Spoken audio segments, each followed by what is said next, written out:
Today I'm making an important video where I share information about inflammation. Let's first start with how people view inflammation. Most people think inflammation is an on-off button. The gut is either inflamed or not, but it's more complicated than that. Inflammation doesn't appear out of nowhere, and it doesn't vanish with a magic pill. Inflammation in the gut is either raised or lowered by your actions. Your gut health is constantly changing. Every little thing you do, the state of your mental health, your sleep, your feelings, your overall health, the relationships you're in, diet, they all play a factor. They all raise inflammation or lower inflammation, eventually making up for how your gut feels. Inflammation is not an on-off button. Let me repeat that, because by understanding this, you will completely change the way you behave, and that will change how you feel. I know you want a magical pill or a shot to fix your problems. When I had stomach problems, I was looking for the magical solution as well. I'm sorry to break this to you, but there is no magical recipe anyone can give you to solve your gut problems. The sooner you come to grips with this, the sooner you can make the necessary changes. Sure, your doctor might prescribe Humira, Remicade, or other drugs, and if you want to take them, go ahead. But also, please take my advice and increase your chances of being healthy and pain-free. I've gone through what you're going through. You can read about my story on my blog. I used to suffer a lot from Crohn's disease, and I know what you're going through. So let me give you some advice here. Firstly, try to see your diagnosis from a positive point of view.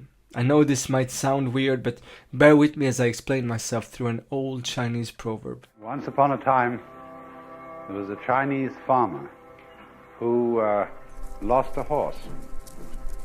Ran away. And all the neighbors came round that evening and said, "That's too bad." And he said, "Maybe." The next day the horse came back and brought 7 wild horses with it. And all the neighbors came around and said, "Why, that's great, isn't it?" And he said, "Maybe." The next day his son was attempting to tame one of these horses and was riding it, and was thrown and broke his leg. And all the neighbors came round in the evening and said, "Well, that's too bad, isn't it?" And the farmer said, "Maybe." And the next day the conscription officers came around looking for people for the army, and they rejected his son because he had a broken leg. And all the neighbors came round at the evening and said, "Isn't that wonderful?" And he said, "Maybe." My point is that you have no idea what's good or bad for you in the long run. Sure, you're diagnosed with an IBD and you might have some stomach issues now, but here's an excellent opportunity to turn this into the best thing that ever happened to you. Now you can start living healthy and reach new levels of well-being you didn't even know existed.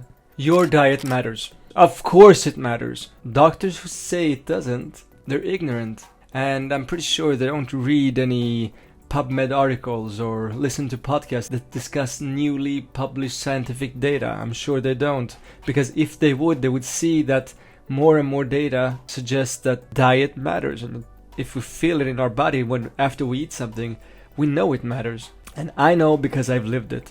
I have blood and stool samples going back 5 years showing how my lifestyle and dietary habits affect my inflammation levels. Thanks to Andrew Haberman, Dr. Rhonda Patrick, and many other health experts I listen to, science now proves diet matters. I can tell you there is no magical diet. I don't claim to have a magical diet that will fix everything. What works for me might not work for you, but certain foods are scientifically proven to help reduce inflammation. Foods like kimchi, fermented foods, green smoothies, and overnight oats have been a part of my diet and have helped me feel better and better. Fasting and probiotics such as VSL3 have also been very beneficial to me. Mindful eating is crucial. Eat slowly, chew thoroughly, don't just mindlessly stuff food into your mouth. Appreciate the taste, the texture, the smell. Prepare your body for the meal and focus on eating without distractions like TV or phone. Focus on your food. Appreciate what you're eating. Say a little prayer before you eat. It's an ancient wisdom to say prayer before you eat. You take a moment to prepare your body to eat. It's common sense, but we're so stressed and we take everything for granted. Relax for a moment and appreciate that your body is doing this wonderful process for you. Appreciate that you have food at all. Up until recently, food was scarce for most people on earth. Fasting. Remember, for most of our history as a species, we've had to work hard to get food. Food has always been scarce. Our ancestors would go long periods without food, constantly on the move, hunting, gathering, and running from predators. Compare that with today's convenience of food delivery at a click of a button with your phone. And it's easy to see how we've lost connection to food in the act of eating. Do you smoke? For the love of yourself, please, please, please, if you smoke tobacco, stop it immediately. Pay attention to what your body tells you. Your body communicates with you. Listen to what it's saying. Take note of how different foods make you feel. Be mindful of how you eat, when you eat, and what you eat. If you have a diagnosis, see your diagnosis not as a life sentence, but as an opportunity to make positive changes to your lifestyle. And most importantly, remember that inflammation isn't an on-off button. Don't look for the magical solution. Dedicate yourself to a healthy lifestyle. If you want to know more about my health advice, what I've gone through and how I solved my gut problems. If you want more information on how to lower inflammation, visit livewithcrohns.com. I'll share the link to the website below. If you like this video and want me to create more content like this, please like, share, or subscribe. It really helps me out a lot. Thank you, and until next time, stay healthy.